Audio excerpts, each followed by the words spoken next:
喝醉酒钻进了邻居姐姐的被窝，导致她怀孕。事后她父母逼着让我娶她，可我却耍起了无赖。她肚子大了关我什么事？谁知道是哪个野男人的？我只是喝多了走错了屋，你们陈家想讹我门儿都没有。从那以后，陈秀清彻底成为了村里人的笑柄。那个年代未婚先孕是被人瞧不起的，更何况肚子里的孩子还不被爸爸承认。生完女儿的陈秀清忍受不了村民的闲言碎语，绝望地跳进了冰冷的河水里。直到看到陈秀清那孤零零的坟墓，我才幡然醒悟。为了麻痹自己，我没日没夜的工作，靠着改革的春风，我积累了万亿的身价。直到躺在病床上，生命垂危，自己的女儿才愿意来见自己最后一面。秦小小，你终于肯原谅爸爸了吗？你别误会，我来见你是想告诉你，你的遗产我1分都不会要，我永远都不会原谅你。另外，我不姓秦，我姓陈。秦三河的眼角落下一滴悔恨的泪水。秀清，我下来跟你赔罪了。秦三河缓缓抬起沉重的眼皮，脑中的眩晕和刺痛令他眼前发黑，过了半天才恢复视觉，但下一刻他愣住了。这不是秀清让我娶她的那天吗？我是在做梦还是在地府啊？丢人现眼的蠢丫头，还不赶紧给我滚回来！陈秀清就像没有听到一般，低着脑袋再次问出了那句：你把我娶了吧？再一次听到陈秀清问出这句熟悉的，秦三河的泪水再也控制不住夺眶而出。我真的回到了1981年，秀清让我娶她的那一天。既然老天给了我重来一次的机会，那我一定会好好珍惜你。秀清，我愿意娶你。你真的愿意娶我？也难怪他有如此的反应。他私下已经找过几次秦三河了，但换来的确是秦三河那无情的辱骂。陈秀清再也控制不住情绪，痛哭起来。我算是知道什么叫一朵鲜花插在牛粪上了。陈家丫头多好的姑娘啊，没想到居然愿意嫁给这么一个不学无术的混子。关键你看秦三河那混球的样，好像他还吃了多大亏一样，真没见过这么不要脸的。说个具体时间，你打算什么时候娶秀清过门？陈秀清闻言心中一紧，一时紧张地看向秦三河，他该不会是骗自己，想着先糊弄过去眼下这一关，然后直接逃跑吧。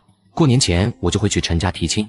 男子汉大丈夫，一个唾沫一个钉。你小子最好是给我说实话，彩礼我可以不要，但是你要保证好好的对待秀清。居然不要彩礼，秦三河这混小子怎么就能有这种好运？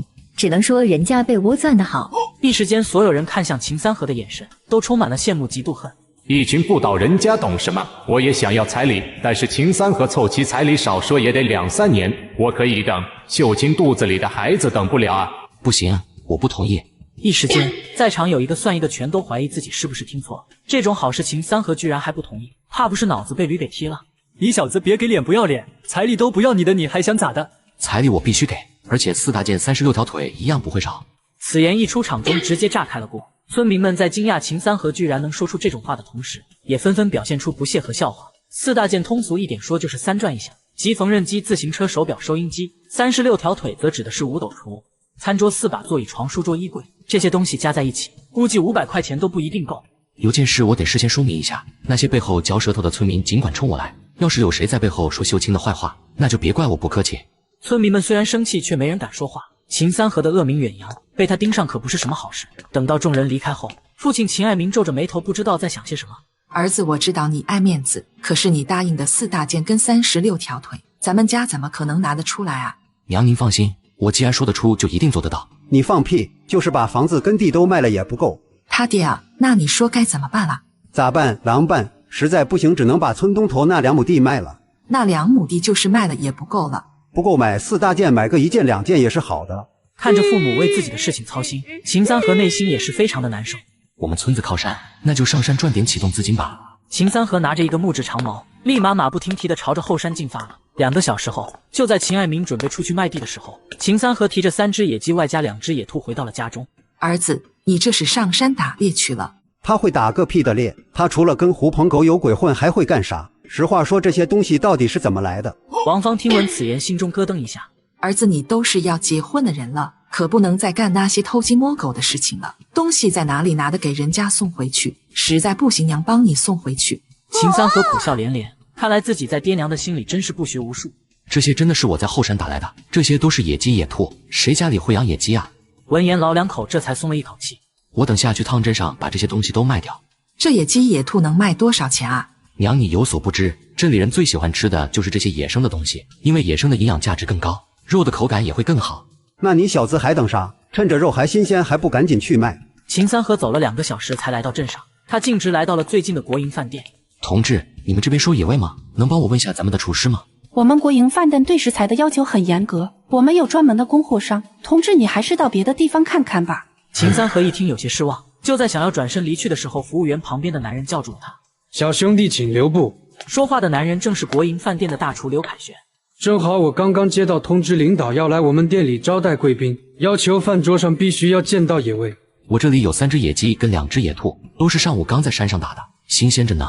小同志，你这野味可真的解了我的燃眉之急，不错不错，这些我全部都要了，我们就不用过秤了，1只10块钱怎么样？秦三河的眉头一皱，并没有说话。刘凯旋看此情形着急了，毕竟眼瞅着领导就要过来了。小同志，你不满意价格咱们可以商量，嫌低的话那你开个价。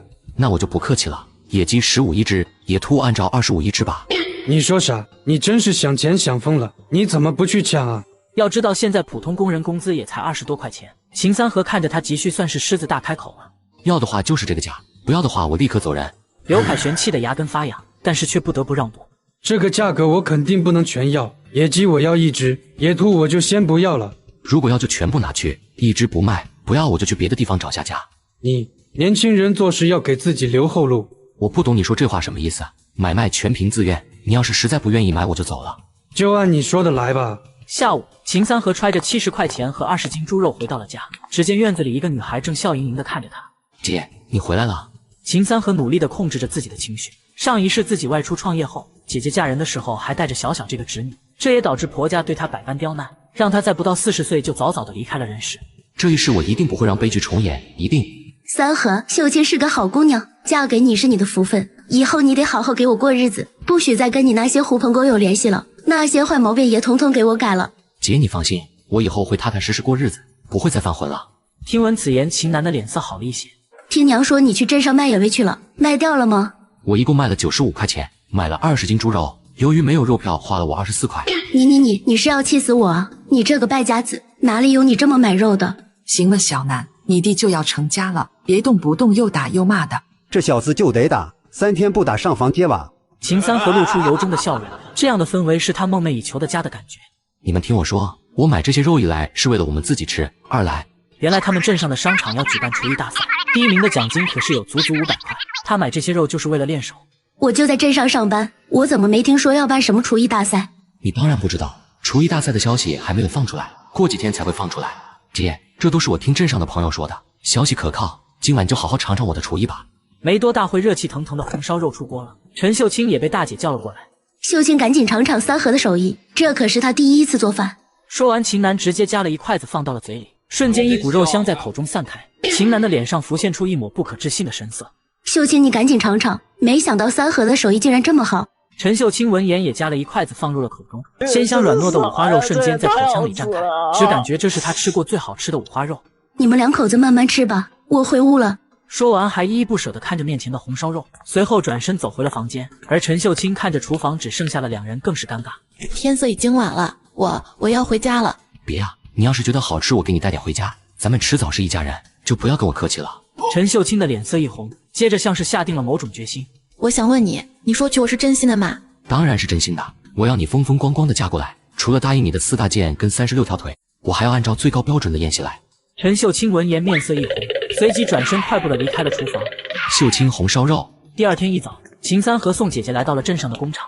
没有自行车就是不方便啊，走路要走1-2个小时，如果有自行车不到半个小时就能到了。姐，不就1辆自行车吗？过2天我就给你买1辆。你这小子踏踏实实过好自己的日子，我就满足了。秦南的眼神中满是欣慰，弟弟能改邪归正，现在还不算太晚。就在这时，一个中年男人走到了他们的旁边。小秦，这是你男朋友吗？吴厂长，这是我的弟弟秦三河。秦三河看着吴厂长面色一变，前世这个服装厂的吴厂长除了中饱私囊外，潜规则厂里的女工高达20多人，一时成为镇上口口相传的大新闻。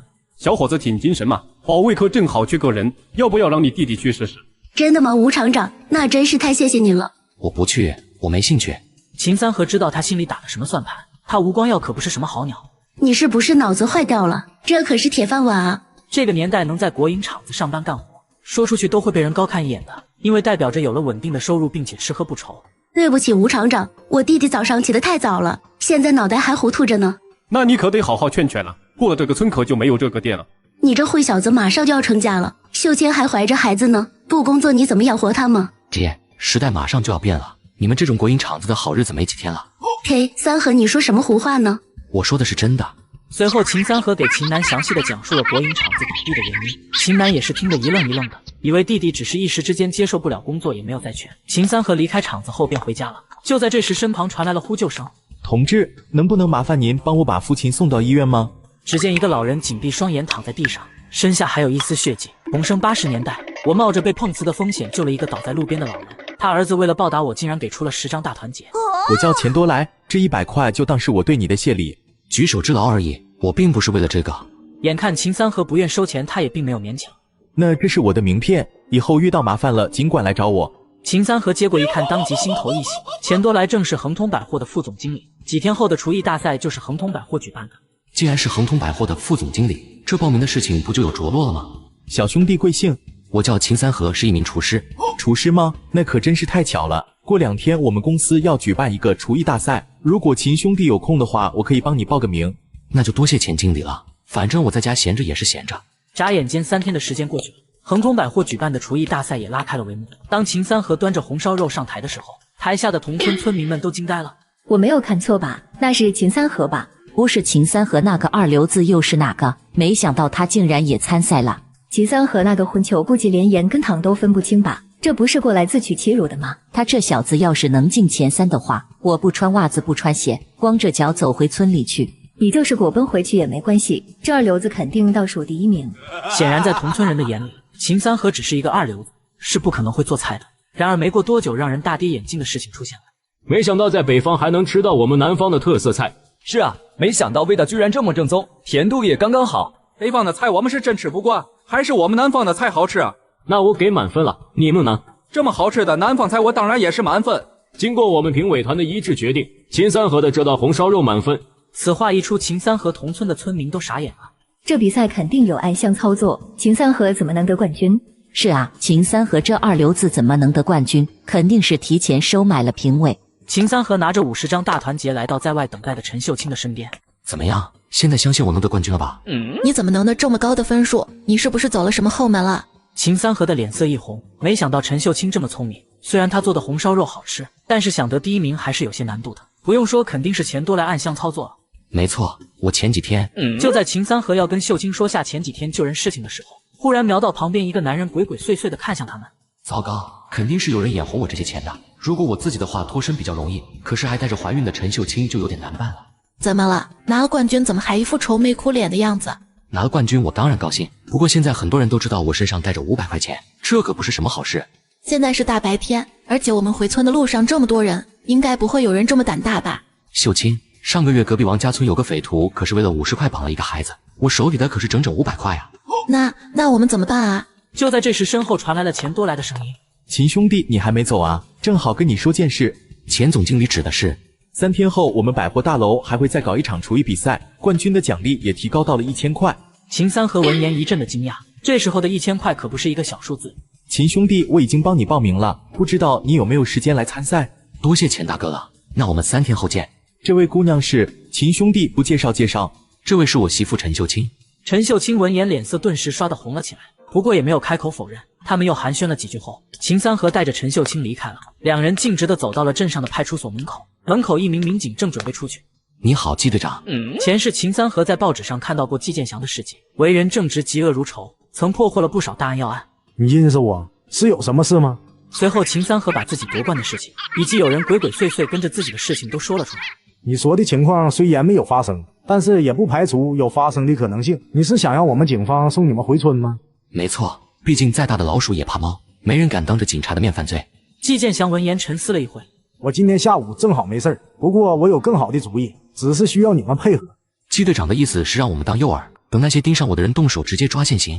虽然说法不太好听，但意思就是这个意思。这季队长也挺有意思，这不是妥妥的钓鱼执法吗？这恐怕不行。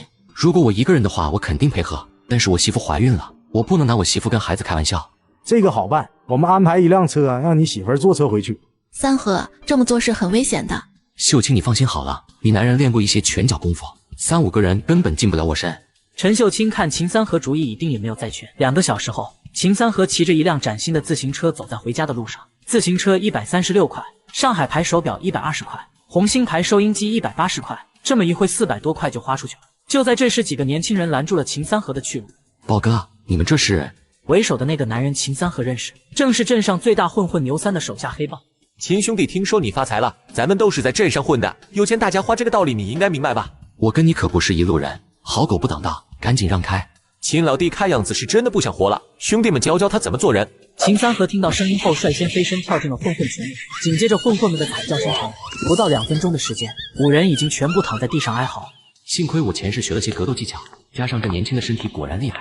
直到这个时候，季建祥才带着2名警员赶过来，看到地上哀嚎的混混惊呆了，没想到秦三河的身手这么好。秦三河，你个杂碎，今儿敢跟条子合作，等我出来第一个就宰了你，你的家人我一个都不会放过。你不会有这个机会了。回到家，发现院子里已经挤满了人，半个村子的人几乎都在这。都让开点，让我看看收音机长什么样。都别急啊，我都喘不过气了。三河，你小子是真有本事啊！不但买了自行车，还买了收音机，这玩意我们全村可没有一个呢。秦三河的面色平静，这一世他要让父母觉得脸上有光。收音机只是一个开始。三河，你没事吧？没有受伤吧？我没事，我回来的时候还真被人给堵了，不过那些人都被季队长抓了。秀清，这自行车跟收音机是三河给你买的吧？三河这孩子打小就聪明，我早就知道他以后肯定有出息。三河，你可是咱们南柳村的人，以后发达了可不能忘了咱们父老乡亲啊！不就是得了冠军拿了500块吗？有什么了不起的？还买这些东西酸别人，真是太可恶了。乡亲们放心，以后如果我做生意了，我优先找我们村的村民帮忙。三河，红梅他们想要听收音机，能给他们听一下吗？收音机是你的聘礼，你自己做主就行，用不着问我的。秀清，三河对你也太好了吧，真是太羡慕你了。陈秀清闻言脸色也是一红，秦三河这几天就像是变了一个人一样，跟以前完全的不同了。第二天一早，陈家院子里，这回我看看谁家嫁女儿还能比得上我胡桂芬。就在这时，一个妇人来到了胡桂芬的面前。黄兰，你怎么有空来我这了？被称为黄兰的女人正是她的邻居，两家也因为琐事不少争吵，关系自然算不上好。桂芬啊，虽然咱们之间不对付，可秀清是我看着长大的，我得劝你一句啊，你可不能为了过上好日子，就把自己的亲闺女往火坑里推啊！黄兰，你在这放什么狗屁呢？我怎么把闺女往火坑推了？你还不知道呢？也对，这种事你闺女肯定不会告诉你。黄兰，你少在这里阴阳怪气的，我还不了解你，你就是嫉妒我闺女嫁得好。你怎么能这么想我呢？现在你闺女的事情村里人都传遍了，你难道真的一点发风声都没听到？我闺女能有什么事？黄兰，你把事情说清楚。随即黄兰把村里的传闻说了一遍。黄兰，你不要在这里胡说八道，以后再敢胡说，我撕烂你的嘴！黄兰听闻此言，吓得转身就跑。这时听到动静的陈强跟陈家兄弟走了出来。咋回事？一大早的发什么神经啊？胡桂芬也不回话，只是自顾自的生着闷气，显然被气得不轻。问你话呢，你哑巴了还是咋了？刚才黄兰过来说秀清是昨天开车送她回来那个男人的小三，还说自行车收音机都是那个男人买的，说秦三河跟我们家都收了那个男人的钱，所以才合起伙来演戏。咣当一声，他们才发现陈秀清不知道什么时候已经来到了旁边，眼中的泪花瞬间涌现。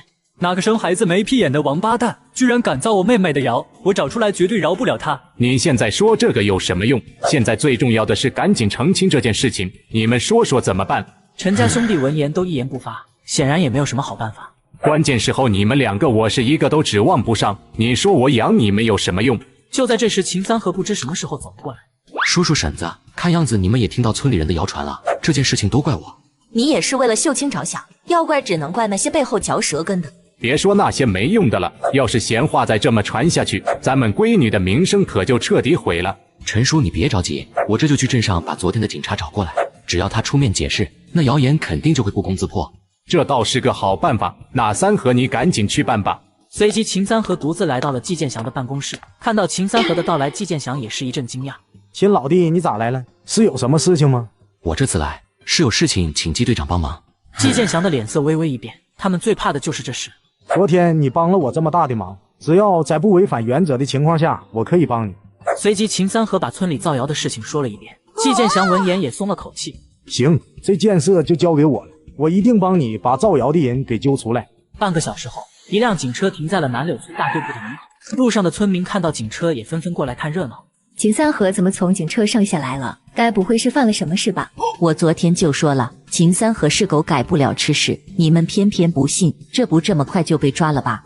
警察同志，我是这里的村支书柴文斌，您来我们村时才直属请你把你们村的村民都喊过来，我有事情。柴文斌一阵惊讶，不知道哪位村民犯了事。警察同志，我们村是个小村子，基本上在家的都在现场了，您有什么需要我们配合的尽管吩咐。听到柴文斌这话，季建祥点了点头。我这次来南柳村是为了澄清一件事，也为了还秀清同志一个清白。这个警察同志怎么这么眼熟呢？我也觉得眼熟，好像在哪里见过一样。相信有眼尖的同志已经认出我了。没错，我就是昨天开着汽车送陈秀清回来的那位。此话一出，场中的不少村民纷纷变了脸色。他不是包养陈秀清的那个大款吗？怎么成警察了？你可管住你的臭嘴巴，小心说错话被警察同志给带走。本来我委托警察同志送秀清回来是很正常的一件事，但是没想到在别有用心人的嘴里就变了味道。秀清是我的未婚妻，有人给她泼脏水就是打我秦三河的脸。村民们闻言脸色都是一变。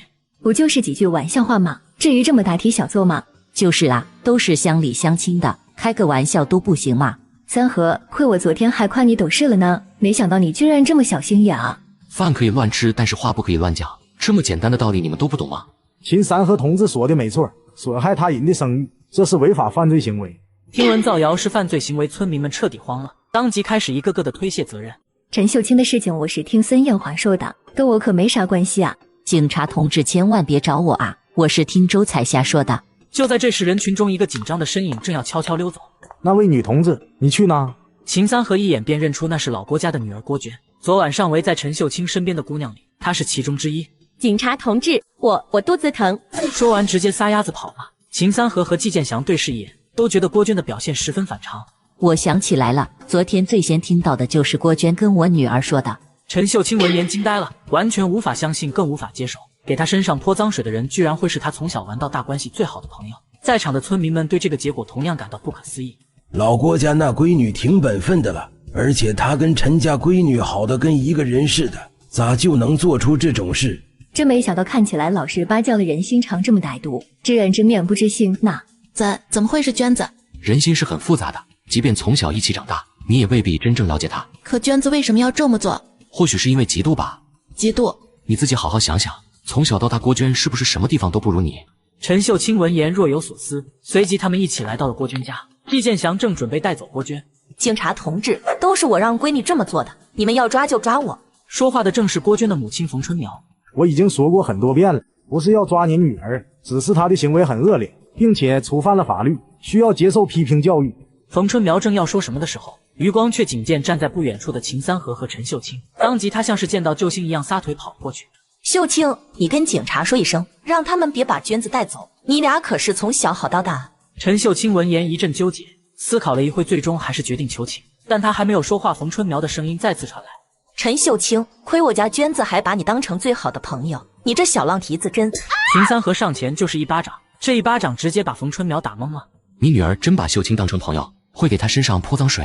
秦三河，你这混蛋居然敢打老娘！你要是嘴巴再不干净，老子继续大嘴巴抽你！哎呦喂，救命啊！警察同志，我要被打死了！季建祥有些傻眼了，秦三河明明很聪明一个人，怎么就会犯当着警察打人这种低级错误？就在这时，一个男人拿着棍子跑了过来，来人正是郭娟的父亲郭富贵。真是翻了天了！南柳树村居然有人敢打我婆娘！你再晚点过来就等着给我收尸吧！哎呦喂，谁打的你？还不是那秦家的混蛋小子！郭富贵也是人狠话不多，抄起着棍子就要朝秦三河砸去。可他刚挥出棍子，秦三河干脆利落的躺倒在地，闭着眼睛一动不动。这一幕让众人惊呆了。狗日的混小子，还他妈装死想讹我！一旁的季建祥也是一阵的无语。这家伙也太坏了吧！但目前也确实是最好的办法。这位同志，你竟然当着我的面把人打晕了，跟我回一趟派出所吧。冯春苗听闻此言，忍不住慌了，也顾不上再装模作样，急忙手脚并用的站起来。警察同志，您可是瞧见了，我男人是因为秦三河那个混球先打了我，他才跟秦三河动手的。一码归一码，秦三河打你，我们自然也会对他的问题做出相应处理。冯春苗哪里还看不出季建祥这是偏袒秦三河？警察同志，我不追究秦三河打我的事了，你不要带走我家男人好不好？同志，请你重新认识一下问题的严重性。你男人可是手持凶器将人殴打昏迷，这种行为已经构成犯罪。你们这是彻底不让我活了。最后在柴文斌的牵头下，秦三河不情愿地放弃了对郭富贵的追责。当然郭家的赔偿是少不了的， 10斤粮票、2斤邮票，外加3只老母鸡，几乎掏空了郭家的大半家底。秦三河，就冲你今天的表现，你这个妹夫我认了。没错，我也认你这个妹夫。秦三河总感觉有点不太对，但具体哪里不对，却是一时半会说不上来。你小子既然改好了，以后就别再犯以前那些臭毛病。另外提亲的事得抓紧了，要是到了日子你不来，别怪我对你不客气。陈叔放心，就这几天了，等买了缝纫机，我就找媒人来您家提亲。希望你说到做到。不是我说你呀，每次见到秦三河都跟人家欠你钱似的。这回要不是秦三河，咱家秀清的名声可就毁了。陈强看到自己老婆，顿时没了脾气，但还是嘴硬道：“咱矫正不怕鞋歪。三河，今天多亏你了。看到你打冯春苗的那一刻，我就知道我没有看错人。婶子您放心，我以后绝对会好好对秀清，让她过上好日子的。”胡桂芬听闻笑的嘴都合不拢了，是越看对秦三河是越满意。转眼间，第2场厨艺比赛开始了。秦三河也早早的来到了现场，但迎面走来的一个男人让他一愣。没想到能在这儿遇见我吧？说话的人正是镇上国营饭店的厨师刘凯旋。此刻他正面带冷笑，看向秦三河的眼神当中充满了戏谑。这不是刘师傅吗？你也来参赛了？对了，你还收不收野味了？秦三河一句话，顿时让刘凯旋的脸色黑如锅底。上次为了买秦三河手里的野味，他可是自己搭进去1个月工资，说是血亏也不为过。实话告诉你，我这次就是冲你来的。这一次比赛，负责打分的一共3个评委，我刚好就是其中之一。哦，怎么什么阿猫阿狗的都能当上评委了？秦三河，你少逞口舌之快，今天你能拿1分算你厉害。这是我的一个好兄弟，待会儿场上关照一下，给他打个0分没问题吧？刘哥你都开口了，那必须没问题啊。我要是你的话会直接走人，免得白费力气。我知道你跟钱多来之间有关系，但是我的关系比你更硬。秦三河一脸不在意的模样。我等着你给我打0分。那满不在乎的态度让刘凯旋气得牙根发痒。穿着旗袍的女主持出现在台上，顿时吸引了无数人的眼球。半个小时后，终于轮到秦三河端着自己的菜品上台。9转大肠，请3位品尝。刘凯旋脸色阴沉到如同能滴出水来。这盘大肠不但没有清洗，并且还呈现出半生不熟的状态。你他妈是故意的！是啊，我做的这道最大程度保留了风味，保证原汁原味的9转大肠。刘凯旋看着面前的9转大肠，那是连死的心都有了。大庭广众之下让他吃大便，就是谁也做不出这种事情。这个叫秦三河的有点意思。总经理，您认识这位选手？刘凯旋先前跟我说，他要把一个叫秦三河的人淘汰出局，应该就是台上的这位了。钱多来点了点头，困扰在心头的疑惑也终于解开。钱经理，等下你把这个秦三河带到我的办公室，我在办公室里等他。总经理，那个秦三河有什么值得您关注的地方吗？自古以来最厉害的做局手段，永远都不是阴谋，而是阳谋。这个秦三河不简单。而此时的台上，刘师傅，再不动筷子，菜可就凉了。而且后面还有不少人等着您打分呢。你小子给我等着！旋即视死如归般夹起一段大肠，刚放进嘴里，然后呸的一声直接吐出去。但即便这样，嘴里还是沾了不少汤汁，这让他表情都变得扭曲，看向秦三河的眼神更是恨不得将其生吞活剥。下台后，秦三河来到了钱多来的身边。老弟，今天的事情抱歉了，刘凯旋那小子找到了我们的总经理。没事，我能通过老哥你拿奖，那刘凯旋通过你们总经理给我下绊子，也没什么奇怪的。秦三河很是豁达。老弟，我们总经理想见见你。见我？秦三河顿感讶异，却是没有多少犹豫，点头答应下来。他也早就想见识一下恒通百货的总经理到底是个什么人物。很快，他在钱多来的指引下来到了一个办公室，椅子上坐着一个令人感到惊艳的女子。秦先生来了，我是这百货公司的总经理蒋静书。蒋经理好，我叫秦三河，不知道蒋经理把我叫过来是？我觉得你是一个很有意思的人，如果接下来的谈话你能让我感到满意，我会给你很丰厚的回报。秦三河的面色微微一变，这是有考验自己的意思啊。以你的眼光来看，我举办的这2次厨艺大赛怎么样？厨艺大赛的主意是你想出来的吗？没错，是有什么问题吗？有，而且问题很大。蒋静书的脸上浮现出一抹惊讶之色。岳门奇想。虽然2次比赛的宣传效果不错，但是却浪费了2次大好的时机，在比赛中完全可以宣传更多的东西，而不仅仅只有恒通百货这4个字。蒋静书一听此言，瞬间来了兴趣。比如呢？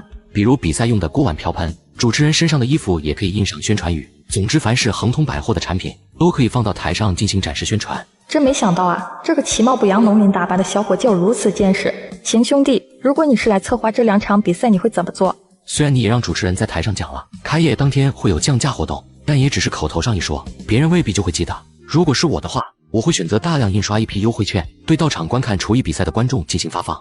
什么是优惠券？在这个什么东西都要去供销社买的年代，优惠券这个概念显然是十分超前的，事实上，蒋静书能想到通过厨艺比赛给即将开业的百货大楼做宣传，同样是一种超前做法。不过比起活了2辈子、见识过后世营销手段的秦三河来说，就有些不够看了。所谓优惠券，其实本质上还是一种营销策略，比如消费超过10块优惠多少钱，超过50优惠多少钱，到时候凭券获得减免资格。蒋静书当即眼前一亮，这可比在台上用干巴巴的几句话宣传要好上太多。这么简单的办法，自己怎么就没想到呢？你是哪个大学毕业的？在他看来，秦三河讲话十分有条理，而且能想出这种超前销售策略的人，必然是受过高等教育的人才。我没上过大学。蒋静书顿时一愣，旋即更加感到惊讶。没上过大学的人，却能想出我这个去国外留过学的人都想不出来的营销策略，这怎么可能呢？蒋静书稍微平复了下心情，又抛出了一个问题：对于未来5年的经济走向，你怎么看？这个问题就相当专业了，没有一定的眼光肯定是回答不上来的。这部分涉及到付费内容，如果你的说法能让我满意，报酬自然少不了你的。随即秦三河开始长篇大论起来，而随着他的不断阐述，蒋静书眼中频频亮起光芒，像是见到一座宝藏摆在面前一般。半晌后，秦三河话锋一顿：总的来说，未来几年的变化将会是前所未有的。搞原子弹的不如卖茶叶蛋的，拿手术刀的不如拿剃头刀的。听起来或许很夸张，但这就是实在的现实。站在时代的风口上，就算是一头猪也能够一飞冲天。秦先生说的实在是太好了，尤其最后一句让人忍不住热血沸腾。这句话可不是我说的，而是后世的一个姓雷的说的。我的公司里刚好缺一个负责营销策划的经理，很需要秦先生这样的人才。不好意思，蒋总经理，我目前没有工作的打算。然而秦三河想都没想，直接一口回绝了。凭借着后世的记忆珠都会起飞，他怎能愿意屈身一个百货公司？秦先生别着急拒绝，对于人才我向来是不会吝啬的，只要秦先生来任职，每月工资1000块，还有4天休假，衣食住行全都由公司负责。说完，蒋静书静等秦三河给出答复，看其神态似乎笃定了秦三河不会拒绝。毕竟在这个普通工人工资才仅只有不到30块的小镇上，1000块已经是极高的薪酬了，只要不是傻子，都不可能选择拒绝。没兴趣。我揣着5000元巨款悠哉地回到了家，我最终还是拒绝了蒋静书的邀请。身上的5000块是给对方讲课获取的报酬。只见老爹秦爱民站在屋门口，眉头皱得仿佛肿起一个肉疙瘩。回来了啦，饭做好了，快趁热吃一口吧。娘，我爹这是咋了？儿子，我跟你爹商量好了，打算把村南那2亩多地卖了，然后再借点钱。家里出啥事了？为啥好端端的要卖地啊？儿子，你这回没拿到奖金的事我们都听说了，你放心，缝纫机我跟你爹出钱买，说啥也让你把婚结了。秦三河听闻此言松了口气，就这事啊？缝纫机我已经买回来了，就在门口驴车上绑着呢。王芳目光朝门口看去，果然见到门外停着一架驴车，驴车上不仅放着一台崭新的蝴蝶牌缝纫机，还有许多烟酒糖果、花布、猪肉等寻常见不到的好东西。儿子你该不会是把供销社给抢了吧？王芳越想越觉得可能性很大，毕竟秦三河没拿到奖金，这么多好东西总不可能是刮大风刮来的。你个混蛋小子，我还天真的以为你改好了。这真是我自己花钱买的。还扯谎，你上次的奖金花的都差不多了，哪儿来的钱买缝纫机和这些好东西？如果我直接说蒋静书给了我5000块的报酬，那他们肯定不会信的，要编个合理的理由。瞬间秦三河有了主意，把编好的理由迅速说了一遍。所以是那位前经理给了您500块。儿子，咱做人可不能太贪心了，人家上次都帮你拿奖金了，你咋还好意思要人钱呢？娘，我也不想要啊，可是人家非要给，再加上咱们家现在不是着急用钱吗？所以我就收下了。您就放心吧，1800块对于咱来说是一大笔钱，对人家来说只不过是毛毛雨而已。不管怎么说，你得好好谢谢人家，回头等你结婚的时候把人家叫来喝杯喜酒。秦三河的面色一喜，总算是糊弄过去了。成，我到时候请他过来。你们娘俩多做几个菜，我去把老赵家婆娘请过来，让她今天去趟老陈家，明天就把这门婚事给定了。说完，秦爱民满脸笑容，大步流星地出了门，仿佛一下子年轻了好几岁的样子。第二天，在媒婆孙传芳的主持下，订婚仪式正式开始。喜今日佳丽出城，良缘遂地，诗咏官居，雅歌临止，瑞业武士齐昌，祥开二南之患，同心同德，一世一家，相敬如宾，永携于水之欢，互助京城，共蒙冤之事，此正。秀清，我会一辈子对你好的。秦三河的声音在耳旁响起，一瞬间陈秀清心中忽然安定下来。我信你。订婚礼毕，祝2位新人白头偕老，幸福美满。秦三河握住了陈秀清的手，眼眶不自觉红了起来。曾几何时，这一幕也出现在他的梦中，而今却成为了现实。接下来我来介绍一下聘礼。孙传芳的一句话让场中安静下来。在农村这一环节可谓是重头戏，男方的家庭条件以及对女方的重视，全都会体现在聘礼的礼单上。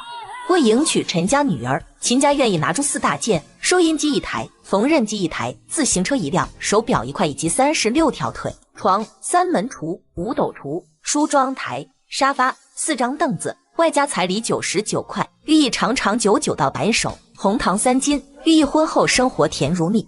4大件加36条腿，还有99块钱彩礼。我的天，镇长家闺女只怕也就这样了。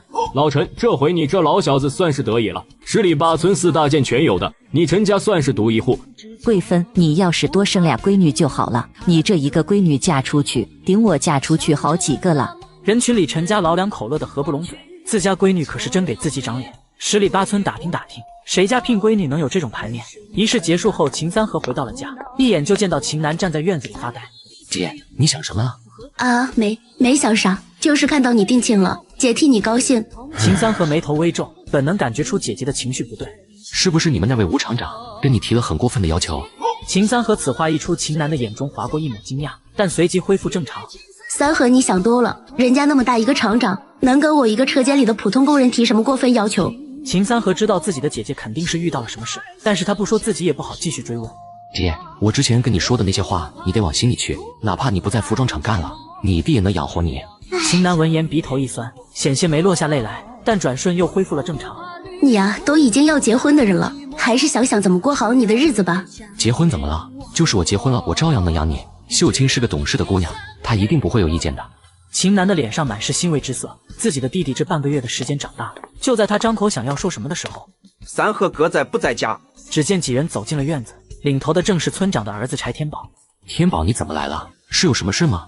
柴天宝低着脑袋沉思了半天，半晌才缓缓开口：三河哥，俺们想跟着你做事，你看有什么路子能带俺们几个？在见识过秦家给陈家的聘礼后，全村都知道他发了财，于是这些还没成家小伙子们自然也想跟着赚些钱娶媳妇。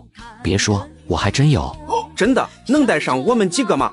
柴天宝一脸的激动之色，他过来也只是碰碰运气，并没有想到秦三河真的有生意带着他们。可以，过2天我通知你们，你们都回家等信吧。我就说嘛，三河哥肯定有赚钱的路子。三河哥，今后我们几个就听你的，你指哪儿我们就打哪。说完，几人开开心心的离开了。我警告你啊，才安稳没几天，你可别瞎整。姐，对你弟有点信心好不好？其实我早就想好了，要带着村民做点事。你打算干啥？我打算弄个饲料厂，之前我就有想法，这是这2天确定了下来。这个年代基本上家家户户都养猪，多的7、8只，少的也有1、2只。由于用来喂猪的都是些萝卜叶、红薯叶之类的东西，猪自然也就长不快。往往一头猪养到能出栏，怎么也得1年甚至更长时间。而如果有了饲料，则能大大缩减出栏的时间。你从哪学的做饲料？当然是从书上学的了。其实很简单的，就是几样东西按比例搅和到一起，没什么技术含量。